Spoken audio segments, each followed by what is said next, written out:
성경 말씀 보시겠습니다. 오늘 우리가 은혜 받을 말씀은 구약성경 시편 41편 말씀입니다.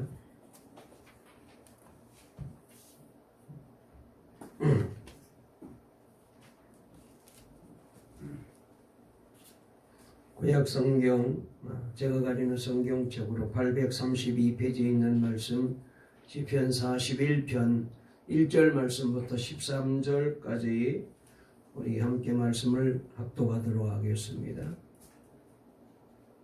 구약성경 시편 41편입니다. 832페이지에 있습니다. 다 찾으신 줄 알고 우리 함께 말씀을 읽겠습니다. 시작. 가난한 자를 보살피는 자에게 복이 있으며 재앙의 날에 여호와께서 그를 건지시리로다. 여호와께서 그를 지키사 살게 하시리니 그가 이 세상에서 복을 받을 것이라. 주여 그를 그 원수들의 뜻에 맡기지 마소서. 여호와께서 그를 병상에서 붙드시고 그가 누워 있을 때마다 그의 병을 고쳐 주시나이다. 내가 말하기를 여호와여 내게 은혜를 베푸소서. 내가 주께 범죄하였사오니 나를 고치소서 하였나이다. 나의 원수가 내게 대하여 악담하기를 그가 어느 때에나 죽고 그의 이름이 언제나 없어질까 하며 나를 보러 와서는 거짓을 말하고 그의 중심에 악을 쌓았다가 나가서는 이를 널리 선포하오며 나를 미워하는 자가 다 하나같이 내게 대하여 수근거리고 나를 해하려고 꾀하며 이르기를 악한 병이 그에게 들었으니 이제 그가 눕고 다시 일어나지 못하리라 하오며 내가 신뢰하여 내 떡을 나눠 먹던 나의 가까운 친구도 나를 대적하여 그의 발꿈치를 들었나이다. 그러나 주 여호와여 내게 은혜를 베푸시고 나를 일으키사 내가 그들에게 보응하게 하소서. 이로써 내 원수가 나를 이기지 못하오니 주께서 나를 기뻐하시는 줄을 내가 알았나이다. 주께서 나를 온전한 중에 붙드시고 영원히 주 앞에 세우시나이다. 이스라엘의 하나님 여호와를 영원부터 영원까지 송축할지로다. 아멘. 아멘. 할렐루야. 하나님의 은혜 가운데 오늘 복된 귀한 주의 날 예배 드리는 우리 모두에게 하나님이 은혜 주시고 힘 주시고 복 주실 줄 믿습니다. 우리 다 같이 한번 인사 나누실까요? 앞뒤 좌우 있는 분과 인사하십시다. 오늘도 주님을 만나는 복된 날이 되세요. 예배를 통하여 모든 소원이 이루어지시기 바랍니다. 다시 한번요. 주님이 주시는 하늘의 복을 받으세요. 할렐루야. 아멘. 설교 제목 한번 따라해 보실까요? 주여 은혜를 베푸소서. 오늘 이 제목으로 말씀을 드릴 때에 우리 모두에게 하나님이 힘 주시고 복 주시고 또 말씀 듣는 중에 소원이 이루어지시고 말씀 듣는 중에 병마가 떠나가고 말씀 듣는 중에 하나님께서 신령한 은혜를 부어주시고 또 평안을 주시고 새 힘을 주실 줄로 꼭 믿으시기를 바랍니다. 오늘 시편 41편 설교로 이제 시편 제1권 설교가 끝이 나게 됩니다. 뭐 아시는지는 모르겠습니다만 시편은 150편으로 되어 있잖아요. 그런데 이 시편을 가만히 살펴보게 되면은 이 150개를 5권으로 나누어져 있는 것을 우리가 살펴보게 됩니다.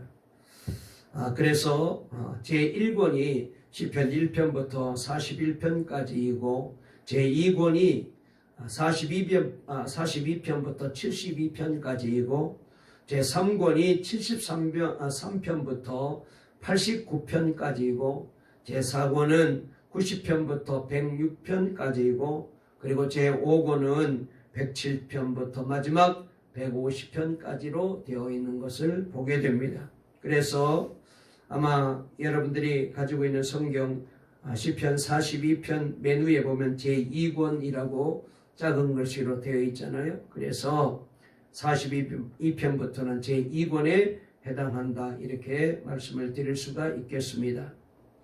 그래서 우리가 이제 이 41편 오늘 말씀을 공부하면서 1권을 우리가 다 띄게 되었는데, 그래서 계속해서 이 시편 말씀을 뭐 강의하기는 하겠지만은, 그래서 조금 텀을 주려고 합니다. 다음 주부터는 우리가 지금 사순절을 지나고 있기 때문에 십자가와 고난 그리고 부활에 대하여 이 사순절 기간 동안에 설교하고, 그리고 사순절이 끝나고 난 다음에, 부활절이 끝나고 난 다음에 5월달쯤 돼서 다시 시편으로 돌아오려고 합니다.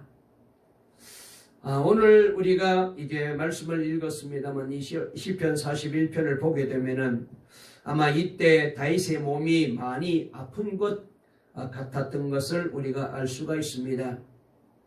특별히 오늘 여기 말씀을 보면은 사람들은 이렇게 많이 아픈 다윗을 보고 말하기를 혹시 그가 죽을지도 모른다라고 그렇게 말할 만큼 이 다윗이 굉장한 중병에 그가 있었던 것을 성경은 우리에게 잘 보여주고 있습니다.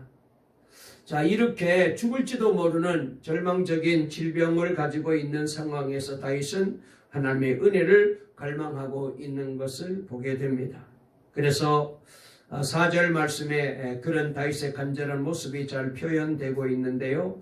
주님, 나에게 은혜를 베풀어 주셔서 나를 고쳐주십시오라고 간절히 기도하는 다윗을 보게 됩니다. 우리 4절 한번 다 같이 읽어보실까요? 시작. 내가 말하기를 여호와여 내게 은혜를 베푸소서, 내가 주께 범죄하여 싸우니 나를 고치소서 하였나이다. 그랬습니다. 한마디로 말해서 다윗은 지금 이 병을 고쳐주실 분은 하나님밖에 없습니다. 그러므로 하나님, 혹시라도 내가 범한 죄가 있거들란 그 죄는 용서해 주시고, 그 죄값으로 내가 이렇게 고생하고 있다면 나의 모든 죄를 사해 주시고, 그리고 이 병에서도 나를 건져 구원해 주세요라고 기도하고 있는 것을 보게 됩니다. 이 다윗의 기도가 사실은 요즘 저의 기도가 그대로 되고 있음을 제가 알고 있습니다. 제가 기도하기만 하면은 주여 저에게 은혜를 베풀어 주소서라고 늘 기도하고 있는 저를 보게 됩니다. 다른 말은 잘 안 나와요. 요사이 제가 기도하는데, 특별히 지금 무슨 특별한 어려운 형편에 있는 것도 아닌데 제 심정이 굉장히 갈급하고 또 눈물로 하나님 앞에 새벽에 기도할 때가 많이 있습니다. 아마도 가족 구원을 위해 기도하시고 힘들어하시고 아파하시는, 그리고 삶의 무게가 너무나도 버거워하시는 우리 성도님들을 생각해서 기도하다 보니까 그런 애절한 마음이 들어서 눈물이 날 때도 있고, 또 우리 동강교회를 생각해 보니까 여기까지 온 것도 다 주님의 은혜인 것을 생각하니까 여러 가지 우여곡절이 얼마나 많이 있었습니까만, 그래도 하나님이 우리로 하여금 이 교회 공동체를 통하여 함께 신앙생활할 수 있도록 만들어 주셔서, 그래서 그것 생각하니까 또 눈물이 나기도 하고, 또 우리가 이제 오늘 오후에 선교사님들을 파송하는데 선교사님들이 사역하는 일이 얼마나 어렵습니까? 특별히 우리가 파송할 선교사님은 일본으로 가서 선교하는데, 일본은 참 영적으로 힘든 나라이잖아요. 경제적으로는 세계적인 강국이 있지만, 그러나 영적으로는 가장 어렵고 힘든 나라가 바로 일본입니다. 왜냐하면 우상이 그렇게 많잖아요.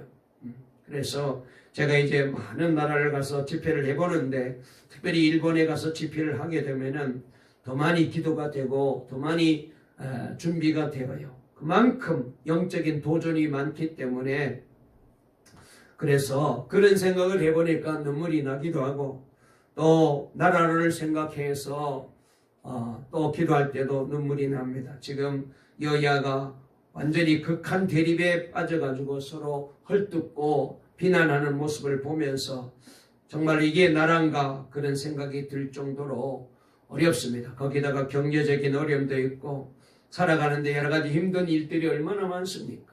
그리고 세계 곳곳에 이런저런 재앙으로 인하여서 지진으로 물난리로 기근으로 수많은 사람들이 생명을 잃어가고 있는데, 이런 모습들을 생각하면은 또 눈물이 나기도 하고, 또 우리 이제 가족들, 우리 사모, 우리 딸, 우리 자녀들을 생각해서 또 기도할 때도 눈물이 나고, 아마 그래서 주여 은혜 베풀어 주세요 그렇게 기도하면서 눈물을 흘릴 때가 많이 있는 것입니다. 아마 여러분들 중에서도 주여 제게 은혜를 베풀어 주세요라고 눈물로 기도하는 분들이 많이 계실 거예요. 지금 이 시대를 살아가는 모든 사람에게는 누구나 부족한 것, 힘들어하는 것, 그리고 잘못한 것, 병든 것들이 많이 있잖아요. 그러므로 하나님 앞에 나갈 때마다 이런 우리를 하나님 품어주세요. 받아주세요. 사랑해 주시고 치료해 주세요. 일으켜 주세요라고 우리는 갈망하며 기도하다 보면은 눈물이 저절로 나오게 되죠. 오늘 우리는 이 시편 41편을 통하여 이 다윗의 기도를 통하여 매우 중요한 교훈 하나를 얻게 됩니다. 우리가 어렵고 힘들 때 사람에게 은혜를 구하지 말아야 된다는 거예요. 여러분, 그러나 사실 우리는 내가 어려운 형편에 처하게 되면 쉽게 눈에 보이는 사람을 의지하고 환경을 의지하고 그리고 내가 가지고 있는 재주나 능력을 의지하고 그래서 문제를 해결하려고 이 위기에서 벗어나 보려고 우리가 할 때가 많이 있습니다. 그러나 사람에게 은혜를 얻으려 할 때마다 반드시 여러분 실망하고 좌절하게 된다는 사실을 기억하십시오. 분노하게 되어요. 사람들은 나에게 도움이 되는 것처럼 하지만 내게 위로가 되는 것처럼 하지만 실상은 한 사람도 여러분 우리에게 도움을 줄 사람이 없어요. 그래서 우리는 오직 다윗과 같이 어려울 때에 하나님만 의지해야 돼요. 형제들이 나를 도와주고 가족들이 나를 도와줄 것 같은데 아닙니다. 저 친구가 나에게 힘이 되어줄 것 같은데 절대로 아니에요. 지나놓고 보면 다 내게 어렵게만 했고 힘들게만 했던 사람들밖에 없어요. 오늘 본문 5절부터 9절에 보면은 다윗이 바로 그런 점에 대해서 우리에게 잘 얘기하고 있는 것을 보게 됩니다. 자, 여기 보세요. 다윗이 병들자 원수들이 사람들이 찾아와서는 겉으로는 위문하는 것처럼 겉으로는 위로의 말을 하는 것처럼 하지만 뒤돌아서서는 다 저들이 기뻐하며 이제 다윗이 저 병들어서 자리에서 일어나지 못할 거야, 죽을 거야 기뻐하고 있다고 여기 말씀하고 있습니다. 특별히 8절 말씀을 보면은 저들은 소문을 내기를 몹쓸 병마가 다윗을 사로잡고 있기 때문에 이제 그가 저 병상에서 다시는 일어나지 못한다. 그렇게 소문을 퍼뜨리고 다녔어요. 이들은 다 다윗에 가까운 부하요 친구들이었습니다. 그런데 다윗은 이들을 두고 하는 말을 보세요. 6절에 이렇게 말하고 있는데요. 자, 한번 우리 6절을 한번 읽어보실까요? 시작. 나를 보러 와서는 거짓을 말하고 그의 중심에 악을 쌓았다가 나가서는 이를 널리 선포하오며 그랬어요. 그러니까 여기 말씀을 보면은 나를 만나러 와서는 거짓말하고 그리고 돌아가서는 빈말만 늘어놓고 그리고 헛소문만 퍼뜨리고 있었어요. 9절에도 그런 말씀이 있습니다. 여기 말씀해 보니까 내가 믿는 나의 소꿉동무 나와 한 상에서 밥을 먹던 그 친한 친구조차도 내게 발길질을 하려고 네 발꿈치를 들었습니다 라고 고백하고 있어요. 그러니까 이 말씀을 보게 되면은 한 상에 다윗과 함께 밥을 먹었어요. 여러분, 한 상에 밥 먹는 게 보통 일이 아니잖아요. 그렇게 친하게 지냈습니다. 그렇게 죽고 못 사는 사이가 되었는데 보세요. 오늘 여기 다윗은 이 사람들이 다 다윗의 원수가 되고 적이 되어서 다윗에게 해코지만 하는 거예요. 심지어 다윗이 이렇게 되니까 발길질을 하고 뒷발꿈치를 들었다는 거예요. 발로 막 차는 거예요.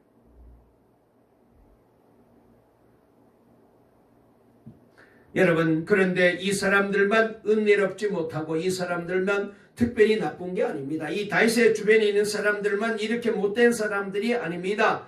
세상이 다 그래요. 아마 여러분들도 세상을 조금 살아보시면서 아마 느끼셨을 거예요. 세상 사람 모두가 다 그렇다는 것을 인정해야 돼요. 그래서 우리가 말할 때에 사람은 믿지 말아라. 세상에 믿을 놈 하나도 없네. 그 말이 진실이에요. 지난 금요일 밤 심야 기도 시간에 설교한 말씀 혹시 기도에 오신 분들은 들으셨죠?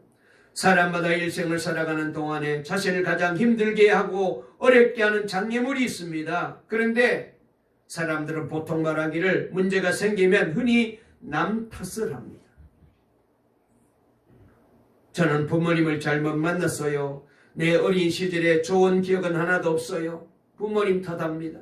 저는 배우자를 잘못 만났어요. 남편을 잘못 만났어요. 눈에 뭐가 씌었는지 나는 그때 참 그 사람이 좋은 사람인 줄 알았는데, 그런데 그 사람 만나고부터 지금까지 하루도 편할 날이 없습니다.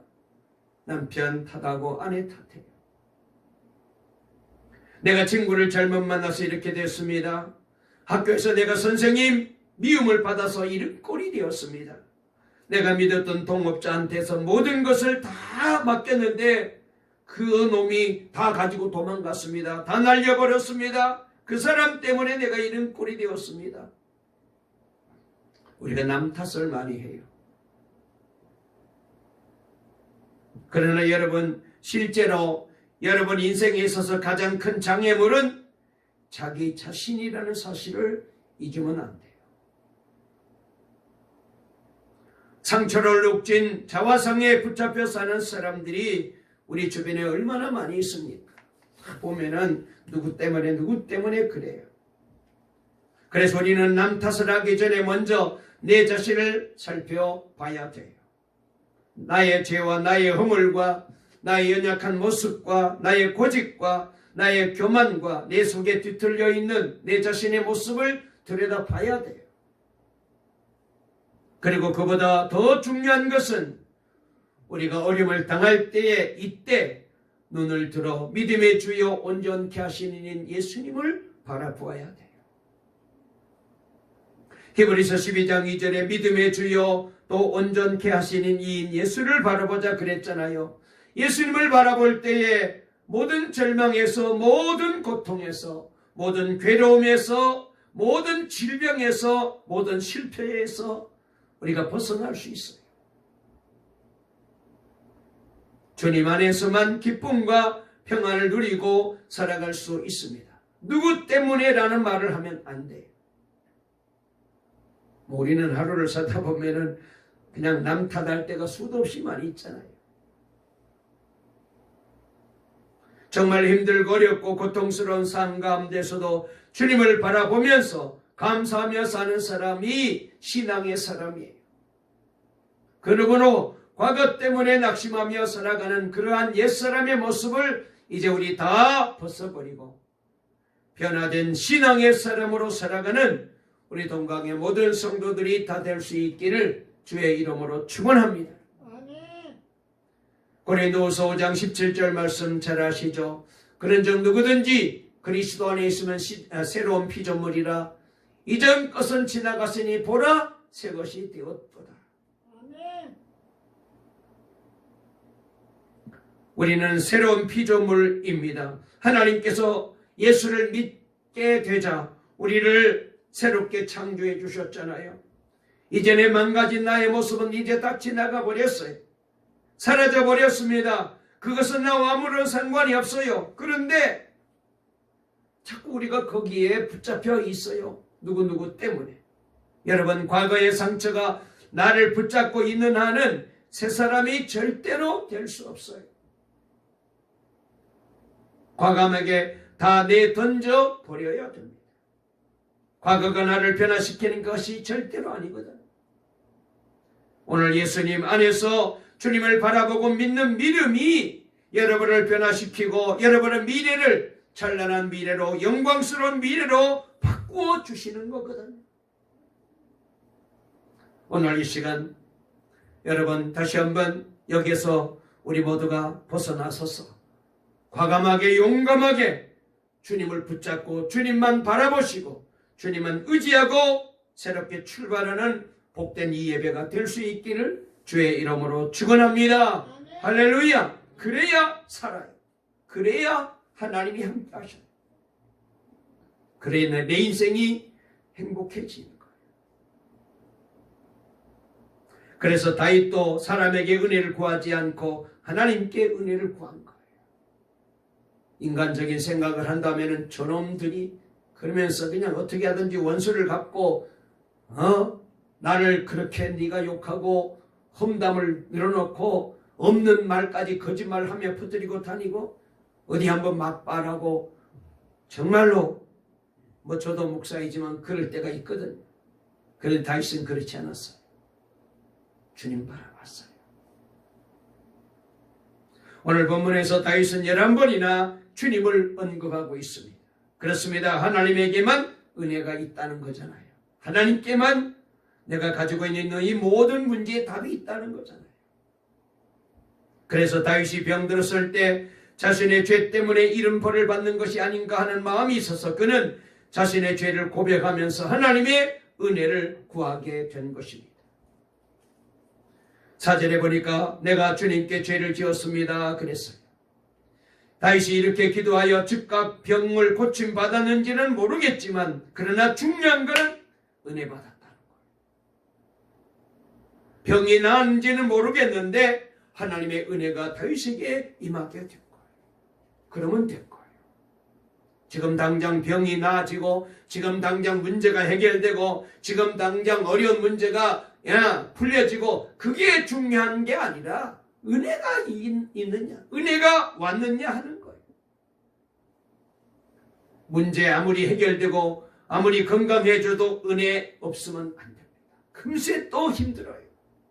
그러나 비록 문제는 아직까지 여전히 어렵고 건강은 여전까지 어려울지라도 은혜 받으면 힘을 얻습니다. 은혜 받으면 달라져요. 할렐루야. 은혜 받으면 희망이 보여요. 아멘. 은혜 받으면 돼요. 한번 따라해 보실까요? 주여 내게도 은혜 주세요. 아멘. 그 기도를 해야 돼요. 문제 해결해 달라고 하지 마시고 주여 은혜 주세요. 내 영혼 속에, 내 심령 속에, 우리 가정에, 우리 교회에, 우리 남편에게, 우리 아내에게, 우리 자녀들에게 주여 이 나라 이 민족 속에 은혜 주세요. 은혜 받으면 되는 거예요. 그래서 13절 말씀을 보면 다윗이 은혜 받았음을 잘 우리에게 보여주고 있습니다. 그래서 여기 보니까 이스라엘의 하나님이신 주님을 찬양합니다. 영원에서 영원까지 찬양을 받으십시오. 아멘, 아멘 그랬잖아요. 우리 한번 13절 읽어볼까요? 이건 은혜 받은 사람만이 이렇게 아멘, 아멘 고백할 수 있는데 시작. 이스라엘의 하나님 여호와를 영원부터 영원까지 송축할지로다. 아멘, 아멘. 여러분 아마 성경 읽다가 아멘이 이렇게 두 번 나오는 거는 별로 못 봤을 거예요. 얼마나 다윗에게 지금 은혜가 임하였는지를 잘 보여주고 있어요. 몸은 병들고 사랑하는 사람, 믿었던 사람에게서도 배신을 당했지만은 그는 찬양합니다. 그랬더니 다윗에게 하나님의 은혜가 충만하게 임한 거예요. 다윗이 정말 얻고 싶었던 은혜는 하나님께서 여전히 자신을 사랑하시며 여전히 함께 하심을 깨닫는 것이었어요. 그래서 11절에 보니까 주님이 나를 사랑하심을 나는 알게 될 것입니다. 12절에도 주님께서 나를 온전하게 지켜주시고 나를 주님 앞에 길이 세워주십시오. 이것이 바로 다윗이 원하는 은혜였습니다. 그리고 그것을 다윗은 응답을 받았어요. 다윗에게 정말 필요한 것은 몸이 건강해지거나 원수들의 원수를 갚는 것이거나 다윗의 왕국이 확장되는 것이 아니라 하나님께서 함께하는 은혜. 우리가 늘 이 말을 임마누엘이라고 말하잖아요. 임마누엘의 은혜. 이 은혜를 다윗이 구한 거예요. 여러분, 제가 이 말씀을 준비하면서 저도 참 이 은혜를 구하기보다 문제를 해결해 달라고 내가 지금 어려워하고 힘들어하고 염려하고 걱정하는 이 문제를 해결하려고 기도할 때가 많이 있었어요. 그런데 여기 다윗을 보니까 그거 문제 은혜만 받으면 된다는 거예요. 주님이 함께 하시면 된다는 거예요. 그건 아무 문제가 안 된다는 거예요. 은혜가 없어서 문제지, 은혜가 없으니까 안 되는 거지, 문제가 해결 안 돼서 안 되는 게 아니라는 거예요. 그래서 그렇구나. 다윗은 은혜 받으면, 하나님이 함께하는 은혜만 있으면 충분하다는 거예요. 다윗은 하나님을 믿되 결코 질식적으로 믿지 않았어요.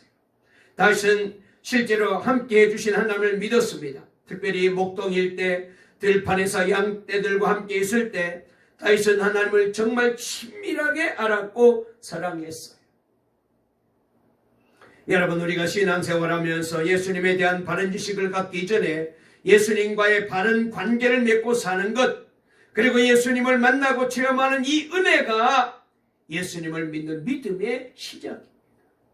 그래서 교회 아무리 오래 다녀도 은혜 못 받으면 그 사람의 신앙은 제대로 되지 않았어요. 초대교회 성도들은 이 은혜를 가지고 그 환난을 이겨내고 승리한 게, 여러분, 어린아이가 부모를 아는 단계도 그렇잖아요. 뭐 가난아이가 태어나자마자 자기 아빠를 알아보고 자기 엄마를 알아봅니까? 아빠, 엄마 이렇게 부릅니까? 아니잖아요. 전혀 몰라요. 그런데 이 아기가 태어나가지고 엄마 품 안에서 젖을 먹고 엄마의 사랑을 받으면서, 아하, 이분이 내가 의지할 귀한 분이시구나, 엄마를 알아가는 거예요. 아빠의 손에, 사랑의 손길 안에서 이 아이가 자라면서, 세상에 많은 사람들이 있지만 이분이 나에게 사랑의 아빠구나. 그래서 점점 그 체험을 통하여 이 아이들이 엄마를 알아가고 아빠를 알아가는 거예요. 신앙생활도 그런 거예요. 우리가 지식적으로 하나님에 대해서 공부하고 성경을 공부하고, 여러분, 그렇게 해서 하나님을 아는 게 아니에요. 생활 속에 예배를 드리면서, 기도하면서, 인생을 살아가면서 하나님께서 이렇게 나를 도와주시는 거예요. 우리 제대호 집사님께서 어깨가 많이 불편해서가지고 참 힘드셨다고 했어요. 그래서 저도 기도를 해드리고 문자로도 보내드렸는데, 오늘 오셨어요. 그런데 목사님이 기도해 주셔서 참 많이 도와주셨습니다. 은혜 받은 거, 이게 바로 체험인 거예요. 여러분, 우리 주님이 우리 동광교회와 여러분과 함께 하시는 것을 꼭 믿으시기 바랍니다. 이게 은혜예요. 이 은혜를 우리가 늘 느끼고 사는 게 신앙생활이에요. 은혜를 삼하고 예배 자리로 나가고, 그리고 은혜를 삼하며 기도하는 자리로 나가고, 여러분, 기도해야지, 예배 드려야지, 은혜 받아야지, 그러면 주님이 내 안에 지금 돌아 계시는 거예요. 전에는 죄 지어도 아무런 가책이 없지만 지금은 조금만 이제 잘못된 일을 하게 되는데 마음이 불편해요. 기쁘지 않아요. 그 주님이 계시는 거예요. 벌써 주님이 지금 나와 함께 하는 거예요. 여러분 속에 주님이 계시는 것을 꼭 믿으시기를 바랍니다. 우리 교회와 함께 하시는 주님을 믿으시기를 바랍니다. 우리가 하나님의 사랑에 대하여 들어도 사랑을 느끼는 것은 다른 문제잖아요. 아무리 사랑에 대해서 강의를 듣고 논문을 쓸지라도 그거는 사랑을 몰라요. 어떻게 해요? 사랑은 말로 지식으로 이해가 되는 게 아니고 체험해야지. 내 남편이 나를 사랑하네. 우리 아내가 나를 이렇게 사랑하네. 우리 부모님이 나를 이렇게 사랑해. 체험하면 돼요. 설명 필요 없어요. 믿는 것도 마찬가지거든. 믿으라고 아무리 얘기해도, 제가 여기서 백날 천날 설교해도 여러분들이 믿음을 체험하지 못하게 되면 아무 의미가 없잖아요. 그런데 예수님께 정말로 기도하고 찬양했는데, 예배를 드렸는데 말씀이 오늘따라 내게 참 감동으로 들리고 힘을 얻어 편안해. 그 은혜 받은 거지.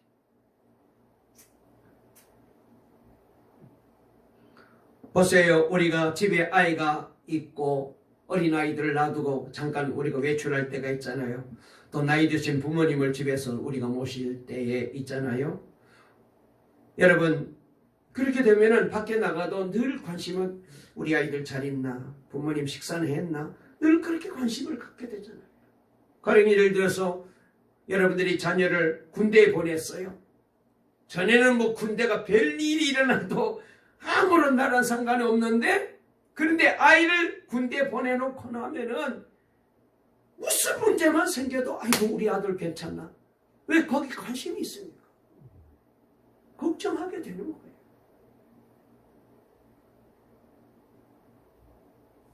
우리 정신희 집사님 뭐 군대에 대해서 별로 관심도 없잖아, 그지?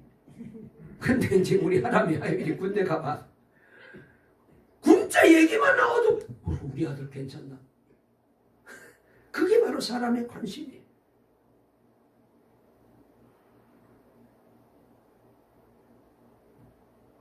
그러듯이 예수님을 정말 마음에 영접하였다면 항상 그 생각뿐이에요. 예수님 생각뿐일 것입니다. 그럴 때 예수님의 임재를 느끼게 되고 간증하고 찬송하게 되는 거예요. 마태복음 7장 23절에 보니까 그때에 내가 그들에게 밝히 말하되 내가 너희를 도무지 알지 못하니 불법을 행하는 자들아 내게서 떠나가라 하리라 그랬어요. 거기 말씀해 보면 예수님이 저들을 도무지 알지 못한다, 그렇게 예수님이 말씀하셨어요. 저들은 예수님의 이름을 알고 있었습니다. 예수님의 이름으로 기적도 행하였습니다. 병도 고쳤습니다. 귀신도 내쫓는 기적 같은 일을 했습니다. 그런데 예수님은 저들을 모른다 그랬어요. 아니 도대체 저럴 수가 있지? 저럴 수가 있을까? 어떻게 예수님의 이름으로 저들이 귀신을 쫓았는데 예수님이 저들을 모른다고 할까? 이 말은 무슨 말이냐? 주님과 친밀한 교제가 없었다 그 말이에요. 그러면 그 사람은 주님이 모르는 사람. 아들 압살롬이 반역을 일으켰을 때 다윗은 아들과 싸우지 않고 조용히 예루살렘 성을 떠나 피난길에 올랐습니다. 그때 시므이라는 노인이 길에서 도망가는 다윗을 만나자 막 저주의 말을 퍼부어댑니다. 이것을 보고 신하들이 너무나도 격분해서 저 노인 시므이를 죽이려고 할 때에 사무엘하 16장 10절에 보니까 다윗이 신하들을 말리며 이렇게 말합니다. 저로 저주하게 내버려 두어라. 혹시 여호와께서 나의 원통함을 감찰하시리니 오늘날 그 저주 까닭에 손으로 내게 갚아주시리라 그랬어요. 다윗이 이처럼 하나님만 바라보았기에 하나님께서 그를 다시 세우셨던 거예요. 에서가 장자의 축복을 잃어버린 것은요, 하나님께 복이 있음을 믿지 않았기 때문이었잖아요. 에서가 사냥하고 돌아와서 배가 고파했을 때 팥죽을 쓰고 있는 야곱을 보고 팥죽을 좀 달라고 합니다. 그때 야곱은 장자의 복을 주면 팥죽을 주겠다고 제안하죠. 그 말에 에서가 이렇게 말합니다. 내가 죽게 되었는데 이 장자의 명분이 내게 무슨 유익이 돼? 그리고는 가져가. 내가 배부를 수 있도록 팥죽을 주면 그냥 네가 가져가. 그렇게 말해버렸어요. 여러분, 이 말에서 에서가 어떤 사람인지를 보여줍니다. 한마디로 말해서 하나님의 장자의 축복이 팥죽만도 못해 보인 거예요. 이 에서에게는. 이 장면을 보시는 하나님의 심정이 어떠했겠어요? 여러분, 우리 교회 성도들 가운데 혹시라도 이런 에서와 같은 그런 생각을 가지고 신앙생활하는 분이 계십니까?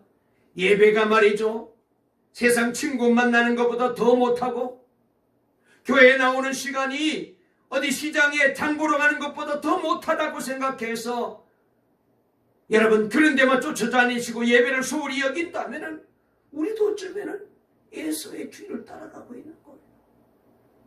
기도 시간이 얼마나 귀한데 이 기도를 뭐 친구 만나는 것보다 텔레비 보는 것보다 더 못하다? 그러면은 받을 복이 없어요.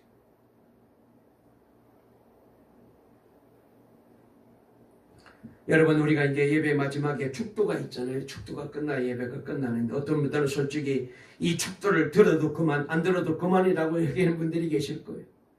그래서 어떤 분은 보게 되면 전에 시간이 되면 나갈 준비부터 막 하고, 어떤 분들은 바쁘다고 축도도 끝나기 전에 벌써 성전 문 밖을 나가요. 그래서 아이고 왜 그러냐고, 바빴어. 여러분 잘 들으세요. 이런 생각이 에서와 같은 생각이에요. 야곱 같았으면 펄쩍 뛸 일입니다. 얼마나 축도가 귀한데 그 축도를 안 받고 갔다. 여러분, 이 축도는요, 예배의 마지막 클라이막스예요. 이 시간에 하나님이 주의 종을 통하여 여러분들에게 온갖 복을 주시는 거예요.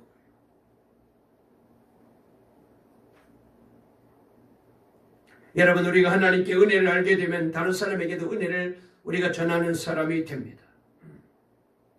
다윗은 하나님의 은혜를 힘입고 살았기 때문에 다른 사람에게도 은혜를 전할 수 있는 그런 귀한 사람이 되었습니다. 은혜 받게 되면은 여러분, 미워하던 사람도, 그리고 온갖 더럽고 추한 죄도 다 이길 수가 있어요. 사실 우리 주님이 우리에게 오신 것은 기적 중의 기적이죠. 여러분, 저와 여러분들은 솔직히 우리가 생각해 보면은 우리가 그렇게 잘난 사람이 아니잖아요. 허물도 많고 죄도 많고, 아직도 여전히 내 안에는 온갖 세상의 욕심이 가득 들어 있습니다. 그리고 거짓이 있고 위선이 있고 미워하고 시기하는 온갖 허물과 죄들이 우리 안에 얼마나 많습니까? 그는 우리 마음에 거룩한 주님이 오셨어요. 여러분, 그래서 이런 주님이신 것을 내가 알고 믿을 때에 우리가 힘을 얻게 되죠. 이 은혜가 충만하게 임하게 되면은 인생을 바르게 살게 되고 주님이 원하시는 사명을 이루게 되고 하나님 기뻐하는 삶을 살아갈 수 있어요.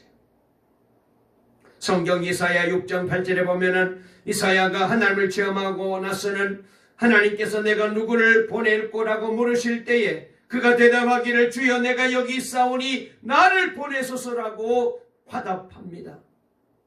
주님을 만난 거예요. 은혜 받은 거예요. 은혜 받으면 주께서 기뻐하는 삶을 살게 되는 거예요. 여러분, 우리가 이 세상을 살아가는 가운데 내가 무엇 때문에 살고 있는가? 분명한 인생의 목적을 알고 사는 사람들은 행복한 사람들입니다. 그런데 많은 사람들이 그저 세상 사는 사람들처럼 부자 되고 성공하고 재산 많고 자식들 좋은 회사 다니고 그러면은 그게 행복인 줄 알아요. 그런데 그게 아닙니다. 하나님을 만나지 않고는 인생의 목적을 알 수 없어요. 내가 어떻게 살아야 바르게 사는지 주님을 만나야 알 수 있어요. 우리 하나님께서는 우리로 하여금 하나님의 영광을 위해서 살도록 원하시고 계십니다. 그래서 이 귀한 하나님을 만난 분들은 모든 것 버려두고 주님 기뻐하는 일을 위해서, 복음 전환을 하는 일을 위해서, 그리고 하나님의 영광을 위해서 살아가는 인생으로 자신의 삶을 내어바치는 거예요. 전에 제가 선교위원장으로 있을 때에 우리 한국 세계선교협의회 사무총장으로 수고하신 한종국 선교사님이라는 분이 계신데, 이분과 자주 만나서 얘기도 하고 또 여러 가지 모임도 갖고 그런 여러 가지, 또 우리 이제 교단에 또 선교사 훈련할 때 이분을 불러서 강의도 듣고 그렇게 했습니다. 이분이 인도네시아 선교사 출신인데요, 이분의 간증을 읽고 제가 은혜 받았어요. 이분이 인도네시아 오지로 들어가야 되는데 공부 때문에 이 아이들을 오지로 데려가면 안 되잖아요. 거기서는 아이들을 교육시킬 데가 없으니까, 그래서 어떻게 하든지 좀 이 아이들에게 그래도 부모가 떨어져 있을지라도 제대로 교육받도록 이 말레이시아에 거기 아주 이제 선교사님들을 위해서 외국인 학교가 있어서 이 학교에다가 아이들을 넣어놓고 돌아오려고 하는데, 이때 아이들이 아직도 어려가지고 아버지를 붙잡고 어머니를 붙잡고 아빠 나 아빠 따라갈 거야, 엄마 따라갈 거야, 우리 여기 놔두면 안 돼. 계속해서 매달리는 거예요. 그런데 데려갈 수 없잖아요. 그래서 계속해서 얘기하고 해가지고 겨우 그 아이들을 거기다 남겨놓고, 그리고는 버스를 타고 오는데 너무나도 마음이 아프더랍니다.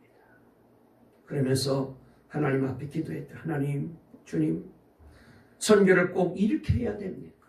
우리 어린 자식들 저렇게 띄워놓고 이런 희생을 하며 제가 선교해야 됩니까?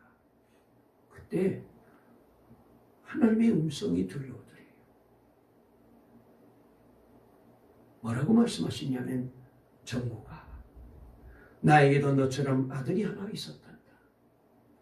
2000년 전에 내가 내 아들을 세상에 보내었지. 그 아들이 내게 맡긴 사명을 두고, 내가 맡긴 사명을 두고 겟세마네 동산에서 깊은 고민에 빠져 내게 이렇게 기도했단다. 아버지여, 할 수만 있다면 이 잔을 내게서 옮겨주세요. 아버지여, 정녕 내가 이 죽음의 잔을, 이 십자가의 잔을 내가 마셔야 됩니까? 그때 나는 그 아들의 기도를 듣고 침묵했단다.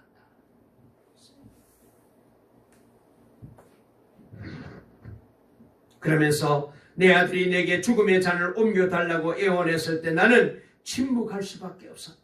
결국 내 아들은 그 죽음의 잔을 받아들고 골고다의 십자가의 고난의 길로 걸어갔다.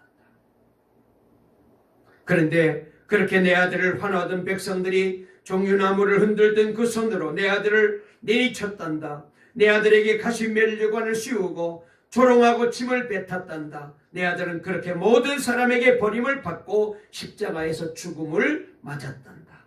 그러나 그 무엇보다도 내가 가장 큰 충격이었던 것은 바로 내 아들이 십자가에서 내게 부르짖는 말이었다. 나의 하나님, 나의 하나님, 왜 나를 버리십니까? 선교사님은 그 하나님의 음성을 듣고 버스에서 한없이 울며 선교지로 들어갔답니다. 하나님은 이렇게 우리를 위해서 아낌없이 그 독생자를 주셨는데, 내가 이 가는 길에 조금 어려운 일이 있다고 주님 앞에 불평하는 자신이 너무나도 초라하고 부끄러워서 한없이 울며 회개했대요. 여러분, 우리가 이 세상에 사는 것이 우리의 기쁨과 만족을 위해서 사는 게 아니잖아요. 우리 각자에게 맡겨진 그 사명을 감당하기 위해서 우리가 이 세상을 살아가고 있거든요. 우리가 어디에서 무엇을 하든지 그곳에서 하나님의 영광을 나타내야 돼요. 오늘 오후에 우리 교회가 일본 영혼을 살리기 위해서 김병일 목사님과 차현진 사모님을 선교사로 파송하는 복된 예배를 드리게 됩니다.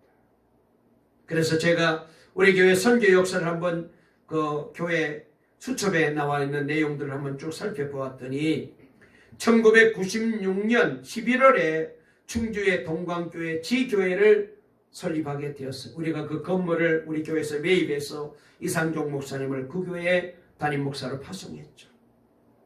그리고 1967년 2월에는 필리핀 바세야드에다가 우리가 동광 지교회 바세야드 교회를 건축해서 기공 예배를 드린 적이 있었어요.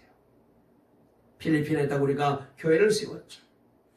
그리고 그해 5월에는 이면조 선교사 부부를 브라질에 파송하여 지금 거기다가 우리가 또 이제 땅을 매입해서 교회를 잘 건축하여 목사님이 선교사로 잘 사역하고 있습니다. 그리고 2007년 8월에 김성권 선교사 부부를 중국 항주에 선교사로 파송하는 예배를 드렸습니다. 그때도 우리가 이제 교회를 마련할 수 있도록 그때 우리가 이제 돈을 2천만 원인가 드리고 또